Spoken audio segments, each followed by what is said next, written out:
राम राम। कैसे हैं आप लोग?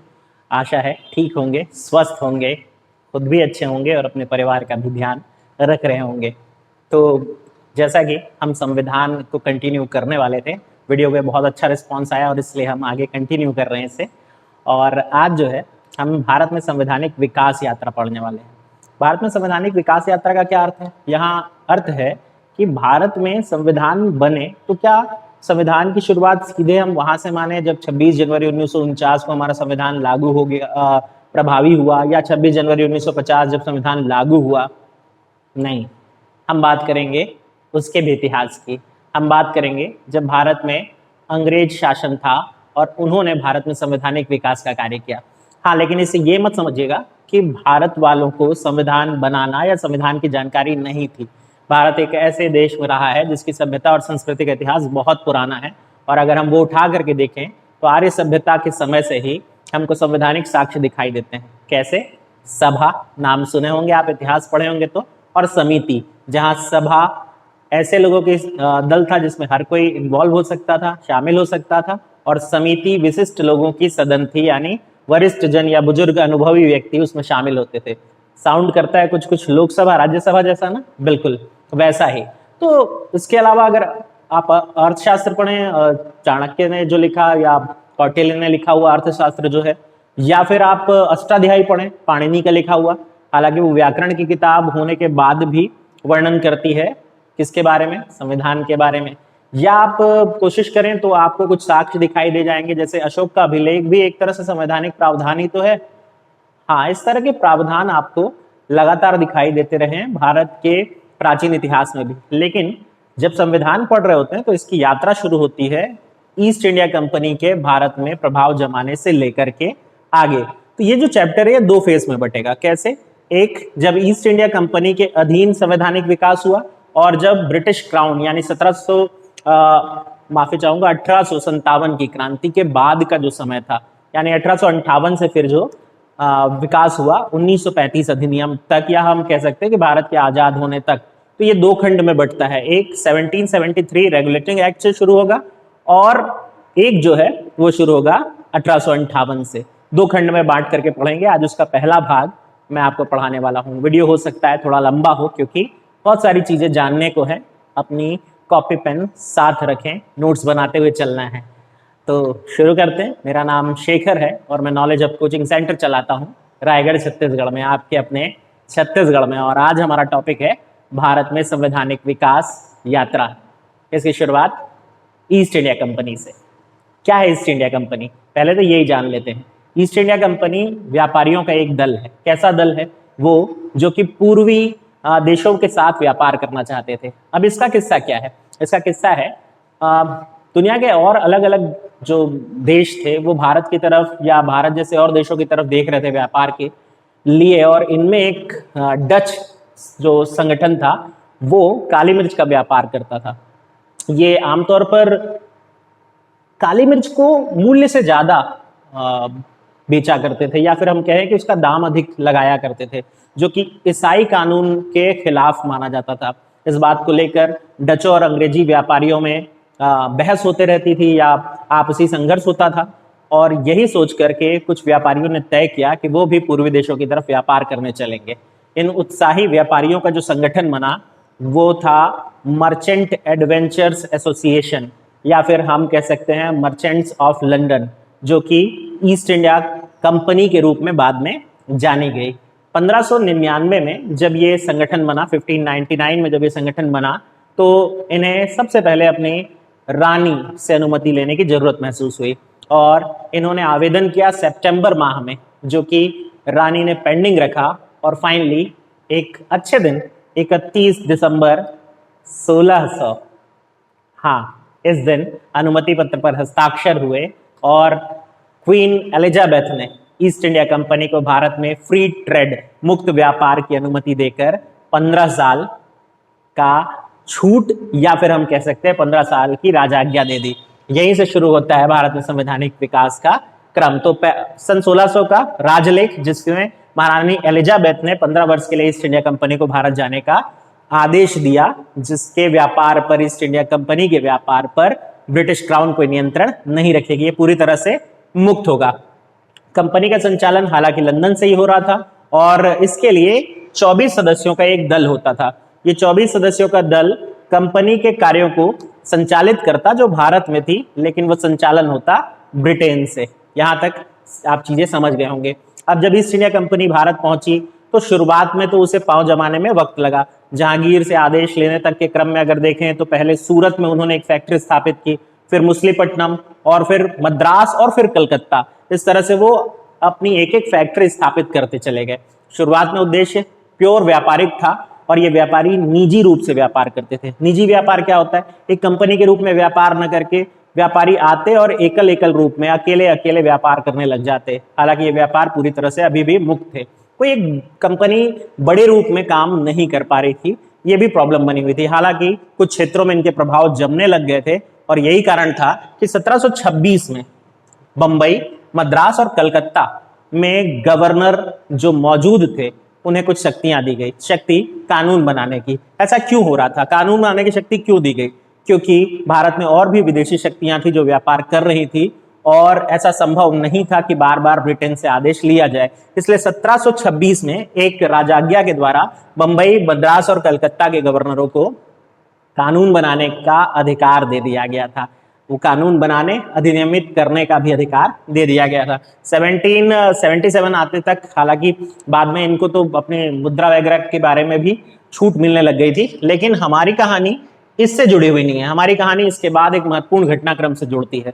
घटनाक्रम हुआ एक बहुत महत्वपूर्ण युद्ध, भारतीय इतिहास में से प्लासी का युद्ध कहा जाता है। 1757 प्लासी की लड़ाई, नवाब सिराजुद्दौला बंगाल के नवाब थे, उनकी हार हुई और यहां सारा खेल बदलने लगा।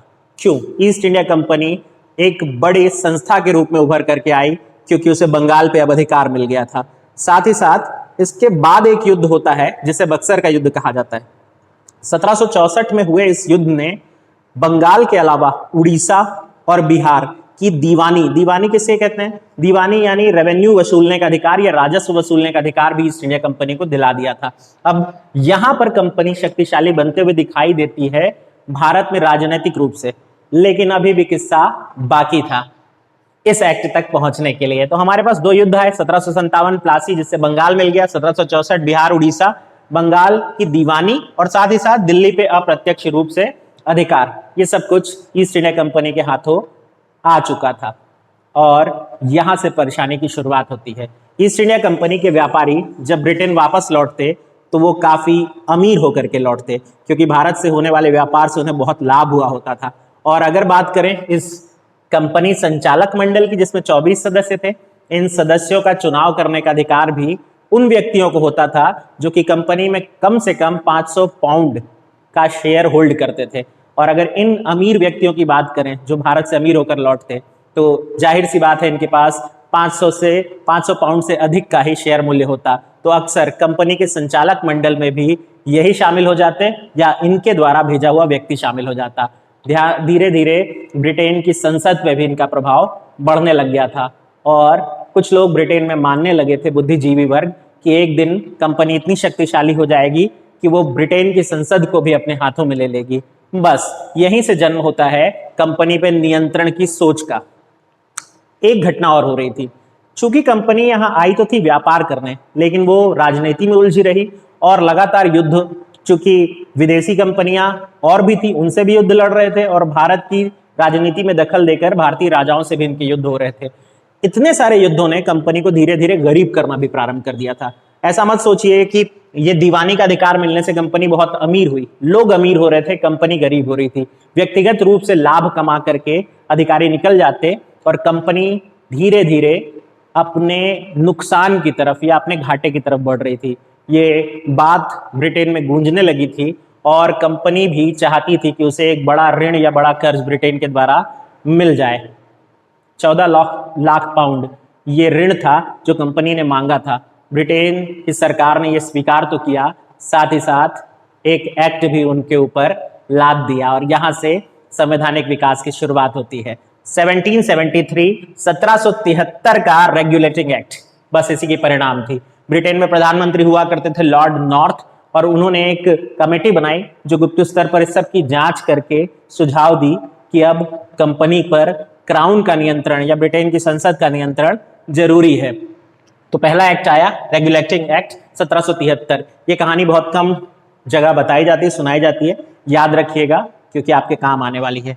1773 का रेगुलेटिंग एक्ट कंपनी पर एक तरह से ब्रिटिश क्राउन के नियंत्रण की शुरुआत माना जा सकता है, पहला पॉइंट जो आपको याद करना ही करना है।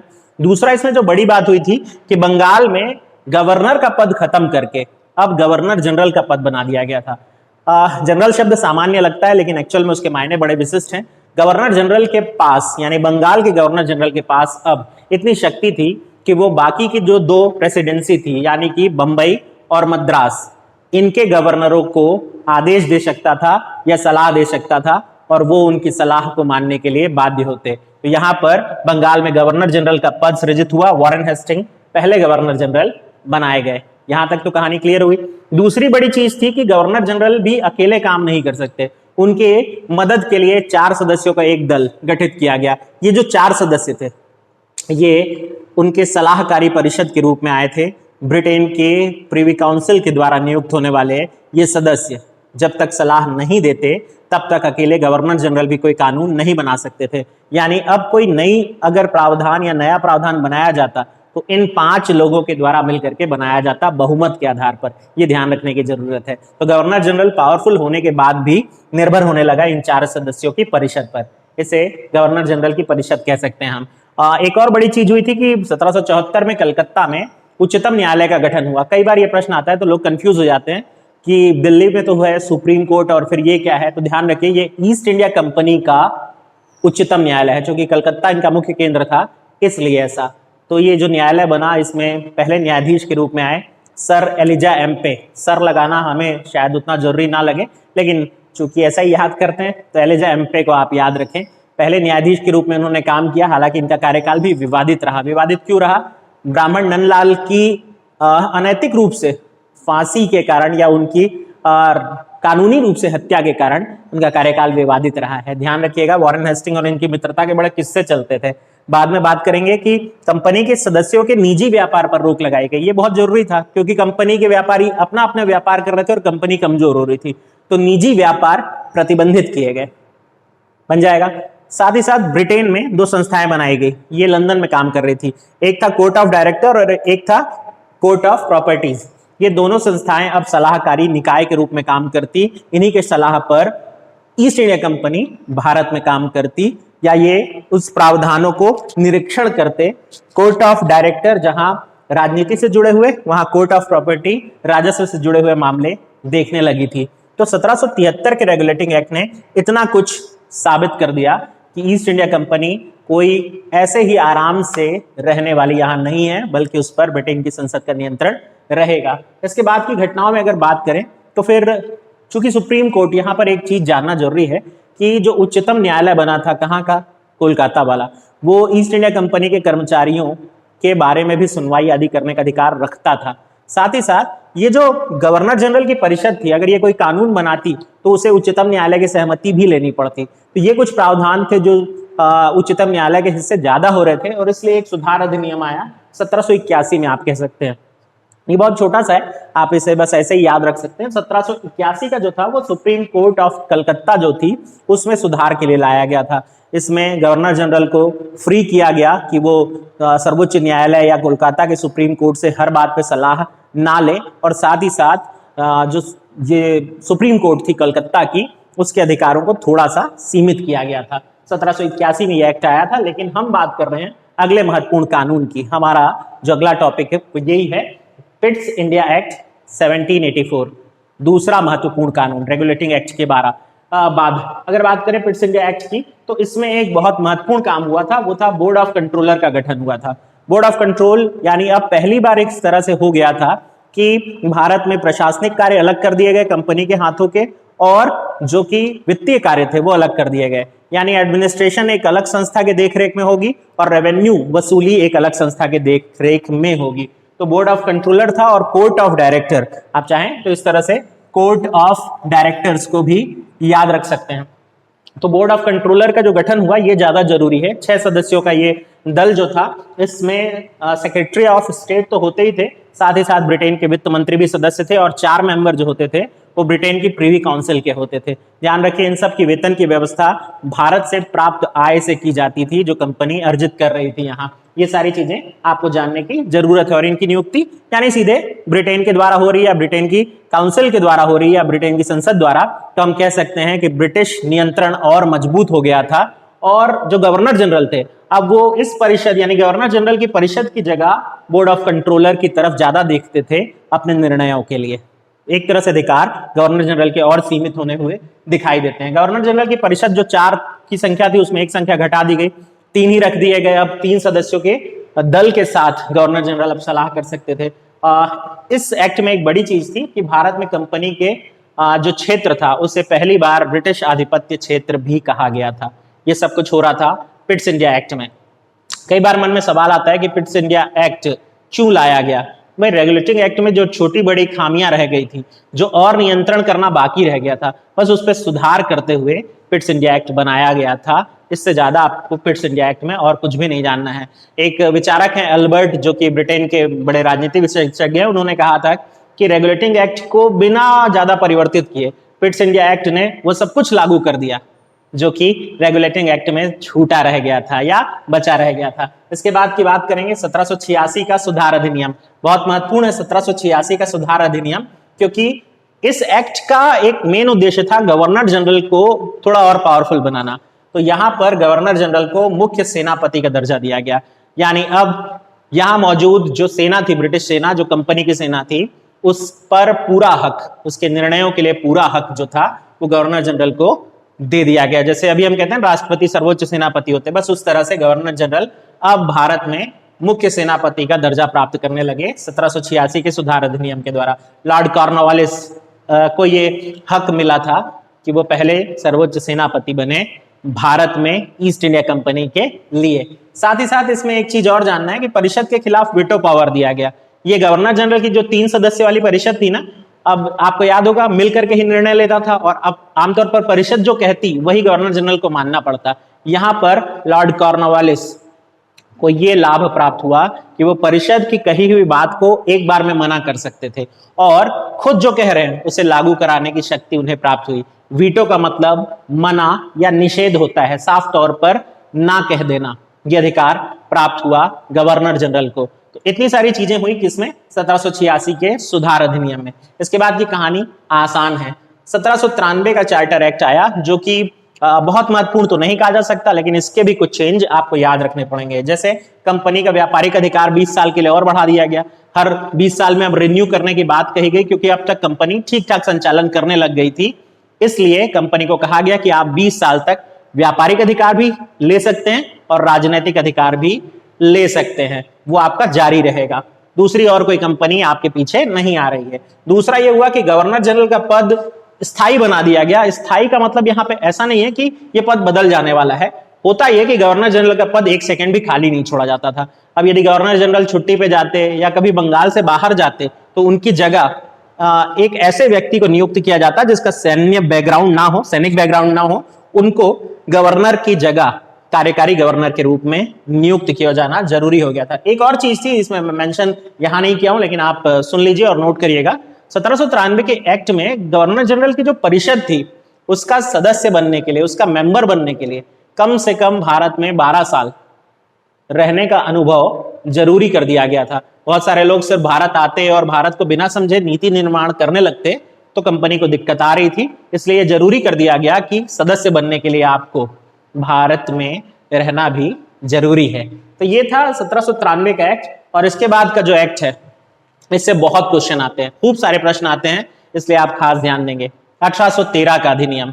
पहले तो ये जानते हैं कि 1813 का अधिनियम क्यों आया, 1813 का चार्टर क्यों आया। हम देख रहे हैं कि यहाँ पर 1793 का चार्टर पहला चार्टर आप मान सकते हैं, और 1813 का चार्टर आया तो क्यों आया, ये बहुत जरूरी है जानना।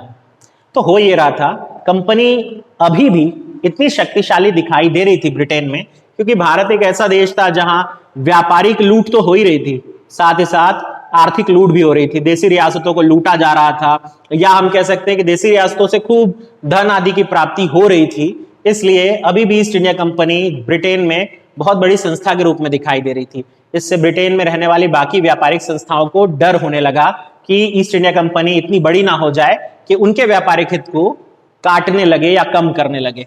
उन व्यापारियों ने भी मांग की कि उन्हें भी भारत में व्यापार करने का मौका दिया जाना चाहिए, और इसी बात को लेकर 1813 का एक्ट आया। हालांकि 1813 के एक्ट आने के पीछे ईसाई मिशनरियों का दबाव भी माना जाता है। ईसाई मिशनरी जो थी या ईसाई दल जो था, जो प्रचार करता था, वो भी चाहता था कि भारत में ईसाई धर्म का प्रचार प्रसार करे, पर वो लगातार दबाव बना रहा था कि जब एक क्षेत्र हमारे हाथों में है उपनिवेश के रूप में, तो क्यों नहीं वहां भी जाकर ईसाई धर्म का प्रचार किया जाए। इन सब बातों को ध्यान रखते हुए 1813 का चार्टर एक्ट तैयार किया गया। कंपनी का व्यापारिक अधिकार 20 साल के लिए बढ़ाया तो गया, लेकिन थोड़ा छोटा करके। हम कह सकते हैं कि कंपनी के व्यापारिक एकाधिकार को समाप्त करने का पहल हो गया था यहां पर। अब यहां पर कई बार कंफ्यूजन होता है, कंपनी के व्यापारिक एकाधिकार कब समाप्त हुए। उत्तर बनेगा 1813, लेकिन क्या पूरी तरह समाप्त हुए? तो उत्तर है नहीं, पूरी तरह यहां समाप्त नहीं हुए थे, आगे चल के होने वाले हैं। अभी क्या बचा था कंपनी के पास? ईस्ट इंडिया कंपनी के पास अभी भी चाय का व्यापार बचा था, और साथ ही साथ चीन के साथ व्यापार बचा था। कई बार होता है ना, पढ़ते पढ़ते अपन चाय और चीन, तो चाय और चीनी बना देते हैं, दिक्कत हो जाती है, गलत हो जाता है। तो चाय का व्यापार ईस्ट इंडिया कंपनी ही करेगी दुनिया के अलग अलग देशों में, और चीन का मार्ग चूंकि खोजने का काम किया था ईस्ट इंडिया कंपनी, या चीन के व्यापारिक मार्ग को निकाला था ईस्ट इंडिया कंपनी ने, इसलिए यह तय किया गया कि चीन के साथ व्यापार भी ईस्ट इंडिया कंपनी करते रहेगी आने वाले 20 वर्षों के लिए। यानी व्यापारिक एकाधिकार सीमित हुए हैं, पूरी तरह समाप्त नहीं हुए हैं, एक तरह से इसकी शुरुआत हो गई थी। साथ ही साथ अगर बात करें तो 1 लाख रुपए का प्रावधान किया गया शिक्षा के क्षेत्र में खर्च करने के लिए। भारतीय शिक्षा को बढ़ावा देने, उसका प्रचार प्रसार करने के लिए पहली बार 1 लाख रुपए का फंड बना करके भेजा गया था। ये फंड तुरंत यूज नहीं हो पाया, बाद में आगे चल के यूज हुआ, लेकिन ये मजेदार बात है कि 1 लाख रुपए बचे रहे। अगर भारत होता और 1 लाख रुपए का फंड बनाया जाता और वो अगले एक्ट तक बचा रहता। समझदार लोग हैं आप। आगे बढ़ते हैं और बात करते हैं, तीसरा महत्वपूर्ण प्रावधान था ईसाई मिशनरी को धर्म प्रचार की अनुमति मिल गई थी। तो इतना कुछ हुआ था 1813 के चार्टर एक्ट में। तो ये एक्ट कहीं से भी आप कमजोर मत समझिएगा, बहुत महत्वपूर्ण है। बात करेंगे इसके बाद के एक्ट की, 1833 का चार्टर एक्ट। 1833 का जो चार्टर एक्ट है, ये उस बात को पूरा करता है जो 1813 में शुरू हुई थी, यानी ईस्ट इंडिया कंपनी के व्यापारिक अधिकार को पूरी तरह समाप्त करना। एकाधिकार, मोनोपोली जिसे कहते हैं।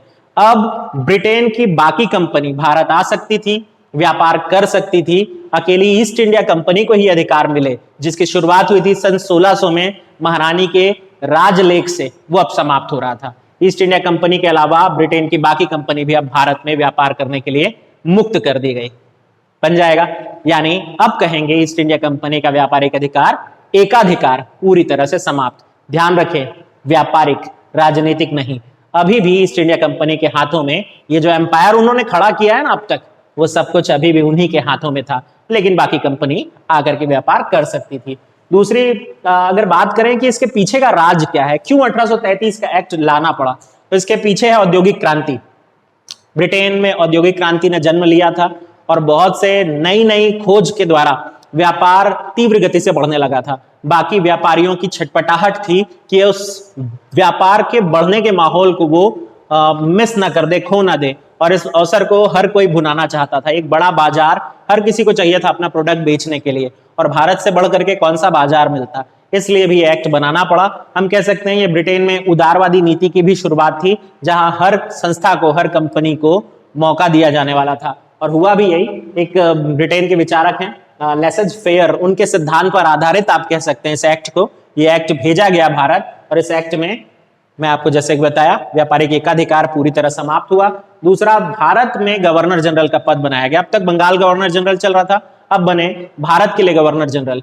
विलियम बेंटिक पहले व्यक्ति बने जिन्हें भारत का गवर्नर जनरल कहा गया। उनकी सहायता के लिए 4 सदस्यों की परिषद रही, जो 3 हो गई थी, अब वापस से 4 सदस्यों की परिषद नियुक्त कर दी गई। भारत के गवर्नर जनरल को इतना प्रभावी बनाया गया कि वो बाकी के जो अलग अलग प्रांत थे वहां के गवर्नरों को रिपोर्ट देने के लिए बाध्य करते थे। यानी अब बंगाल हो या फिर आप कह लीजिए मद्रास हो या बंबई हो, इन सभी प्रांतों के गवर्नर को इनको रिपोर्टिंग करनी ही होती थी। इस एक्ट में ही पहली बार दास प्रथा, स्लेवरी जिसे कहते हैं, उसे समाप्त करने की बात कही गई थी। लेकिन ये ध्यान रखने की जरूरत है 1833 के एक्ट में ये आया जरूर, लेकिन 1843 में जाकर के 43 में जाकर के दास प्रथा समाप्त हो पाई। तो हम इसको मानेंगे 1833 में आया, लेकिन प्रभावी हुआ 1843 में, 10 साल लग गए स्लेवरी या दास प्रथा समाप्त करने में। इसके अलावा विधि आयोग का गठन करने की बात भी इसमें कही गई थी। विधि आयोग भारत के लिए एक समग्र कानून बनाने की मांग के साथ शुरू हुआ था। भारत में अलग अलग राज्यों में अलग अलग तरह के कानून चलते थे। कई कानून धर्म के आधार पर थे, कई जाति समुदाय के आधार पर थे, कई समाज के आधार पर थे, और कई कानून राजाओं के द्वारा बनाए हुए थे। इन सब को समग्र रूप एक साथ लाने के लिए विधि आयोग का गठन किया गया। लॉर्ड मैकाले इसके अध्यक्ष के रूप में भारत आए थे। यहां यह ध्यान रखने की जरूरत है कि वायसराय की परिषद में लॉर्ड मैकाले यानी कि विधि आयुक्त, लॉ कमिश्नर भाग तो ले सकते थे, हाँ वोट देने का अधिकार नहीं था उन्हें। बोल सकते थे, सुन सकते थे, वोट नहीं दे सकते थे, क्योंकि उन्हें भारत की स्थिति समझनी थी। वैसे लॉर्ड मैकाले अच्छा आदमी नहीं है। क्यों?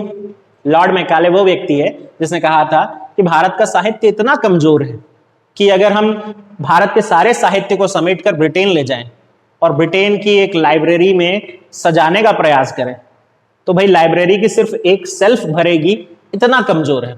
आप समझ रहे हैं, एक सेल्फ जितना भारतीय साहित्य। इनको रामायण और महाभारत पढ़ाओ और इतने बड़े जब पोथी पुत्रा और ग्रंथ देखेंगे तब पता चलेगा कि भाई भारतीय साहित्य किसी लाइब्रेरी के एक सेल्फ में आने लायक साहित्य नहीं है। इतना है कि आप उसकी विवेचना करते करते थक जाएंगे। दर्शन शास्त्र ही पढ़ लीजिए यहाँ का। तो लॉर्ड मैकाले को बहुत गाली दे लिए। आगे बढ़ते हैं। तो लॉर्ड मैकाले जो थे आगे चल के, हालांकि इन्होंने शिक्षा के लिए काम किया, ये भी जरूरी है। वो याद है 1813 में 1 लाख रुपए आए, उस 1 लाख रुपए का यूज जो है लॉर्ड मैकाले ने किया। मैकाले मिनट नाम से शिक्षा नीति बनाई। तो आदमी आया था कानून बनाने और फिर लग गया क्या, शिक्षा वाले में। तो ये सारी चीजें भी आपको याद रखनी है। अच्छा, ये एक और रोचक चीज थी, नियुक्ति में योग्यता को आधार माना गया था। इस एक्ट में कहा गया कि भारतीय व्यक्ति यदि योग्य है तो उसे ईस्ट इंडिया कंपनी के कर्मचारी बनने के लिए परीक्षा दे करके शामिल कर लिया जाएगा। हालांकि बाद में जो बोर्ड है ना, गवर्नर जनरल का परिषद, उसके दबाव में आकर के इस एक्ट को रद्द कर दिया गया था या खारिज कर दिया गया था। आगे चल के ये शुरू दोबारा हुआ, लेकिन यहाँ पर बात हुई और बात आई गई। तो प्रतियोगी परीक्षा की शुरुआत हो जाती, यहाँ हो नहीं पाई। कहाँ हुई? इसके बाद वाले एक्ट में। 1853 का चार्टर एक्ट बहुत महत्वपूर्ण है। 1853 का चार्टर एक्ट एक तरह से हम कह सकते हैं आखिरी चार्टर एक्ट था, और हम कह सकते हैं ईस्ट इंडिया कंपनी के द्वारा लाया गया आखिरी संवैधानिक प्रावधान। इस प्रावधान में अगर देखें तो 12 सदस्यों की एक विधान परिषद का गठन किया गया। 12 सदस्यों की विधान परिषद बनाने का सीधा सा उद्देश्य था भारत में क्षेत्रीय प्रतिनिधित्व को शुरू करना। क्षेत्रीय प्रतिनिधित्व क्या होता है? अलग अलग राज्यों के लोग या अलग अलग प्रांतों के लोग भी रिप्रेजेंटेटिव बन सके, वायसराय को, माफी चाहूंगा, गवर्नर जनरल को सलाह देने के लिए उसकी शुरुआत कर दी गई थी। तो क्षेत्रीय प्रतिनिधित्व की शुरुआत कहां हुई? उत्तर बनेगा 1853 का चार्टर एक्ट। इसके बाद बात करेंगे प्रतियोगी परीक्षा जो थी वो फिर से प्रारंभ की गई।